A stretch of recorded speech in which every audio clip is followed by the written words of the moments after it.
So examples of physical indicators, just to be mindful of, so having physical injuries which are unexplained, receiving work-related injuries, experiencing physical consequences of neglect or poor environmental conditions, experiencing neurological symptoms, so such as headaches, poor memory or concentration, dental problems, specifically if they're being kept in cannabis cultivation. We find that many victims will complain that their teeth hurt and their gums are really, really sore, just from poor hygiene, not being able to brush their teeth.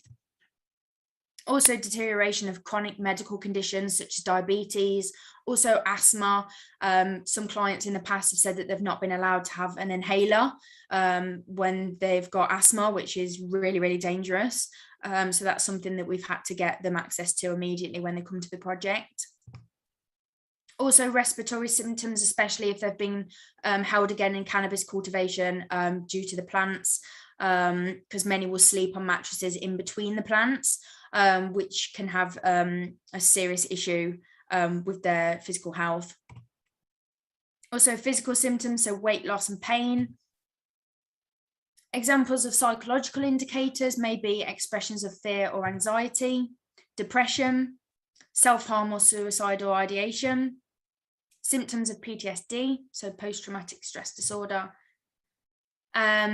feeling isolated or that they're alienated, difficulty regulating emotions, difficulties with relationships, including lack of trust or too trusting, attachment and identity issues, loss of autonomy in decision-making, memory difficulties, huge one when they're having interviews with the police because of the trauma affects the memory, but they're kind of seeing that they're not being coherent, and they're not being consistent in what they're saying. So a lot of the time they get viewed as, oh, I'm not sure that they're actually being truthful, and I don't actually believe that they're a victim. So we get that a lot of the time if they are struggling to kind of capture all the information during interviews. Also dissociative episodes and re-experiencing flashbacks. We see this a lot at Safe Place, where many clients will say that they're getting nightmares and they're getting flashbacks of their trauma.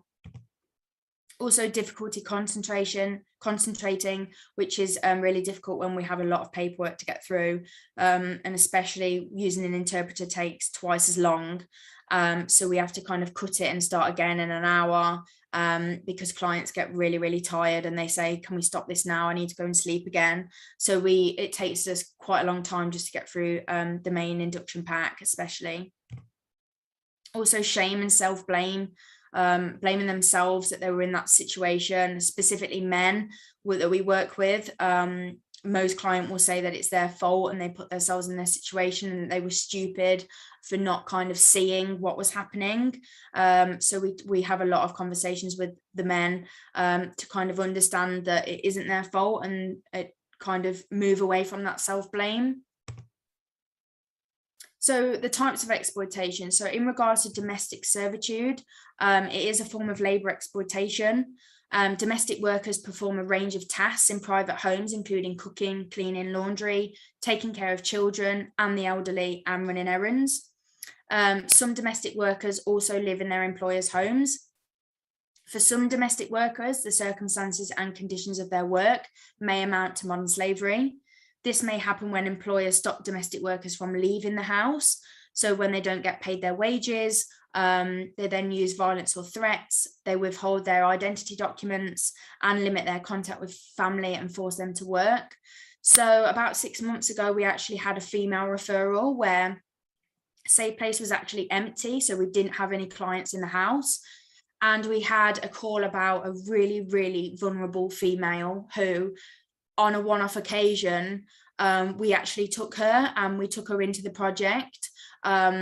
This won't happen again because we then received a referral for a male whilst we had her in the house, which meant that impacted on the male survivor. So we've kind of learned from that we're not to do that again. But with this female, we're glad we took her in a way because it was so complex and so horrifying. She was actually a British national and she was forced, it was domestic servitude, And she had previously been homeless. She had no family or friends. She was really isolated. She was living with an Asian family, and she was being sexually exploited by the husband of the family. There was 4 children, and the children were actually going to school saying to the teachers and the other children at the school, we have a slave at our house. She was actually caught by a neighbour. A neighbour rang 999 to report that the female was actually on her hands and knees outside of the house on the lawn, and she was being made to cut grass with nail scissors. And she'd lost all of her hair, so they'd shaved her hair, and every single day she was cutting the grass with nail scissors. She had 2 black eyes, and she was so frail.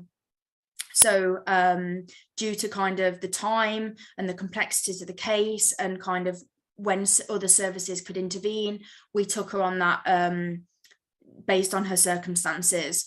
And she's actually now in the national referral mechanism. She didn't identify as a victim for a really long time because she felt that she was loved by this family. And it actually led to the children being taken by social services, and it then kind of escalated that the wife was being abused by the husband as well. And it kind of escalated to this real situation where the husband was sentenced and put in prison. The wife went somewhere else, and then the children was taken to social care. So really, really horrendous case. So also domestic servitude indicators. So the individual may be held in their employer's home and forced to carry out, again, domestic tasks such as providing childcare, cooking and cleaning. They may be abusive, both physically and verbally. The person may not interact often with the family they are employed by. The person may be deprived of their own personal living space, so then they don't have access to food, water or medical care.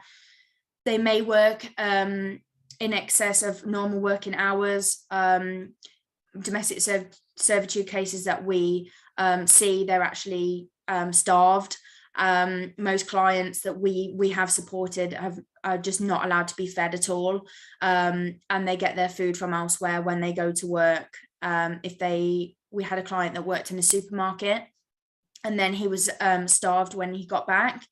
And he actually was taking food out of the supermarket in order to eat throughout the day because he just wasn't fed when he got back to the property. Also, the individual may not have access to their own belongings. So again, their IDs, mobile phone, so they're really, really isolated. Also, the individual may stand out from other family members. So they may be wearing obviously poorer quality of clothing. And again, with that lady that I just mentioned, 2 black eyes, she had her head shaved, she was seriously frail, is enough to be contacting the police for help. This is the only qualification in the UK. In fact, we've been hard pushed to find this qualification anywhere in the world. And we know because we looked, there's no other qualification like it. It's a course that is very much rooted in the community. It's very much grounded around having that holistic understanding of actually how do you work with young people who are impacted by gangs and serious youth violence. That's why this course will have people from the police force, from social workers, from people who are working as teachers, people working in PRUs, people who are in the youth offending service. Everyone comes to this course because there are no other courses like this. I think a lot of professionals make an assumption as to what serious youth violence is, and I think a lot of professionals band children into the term gang, when actually there is a significant difference between children that are engaging in serious youth violence, gang members and organised crime groups.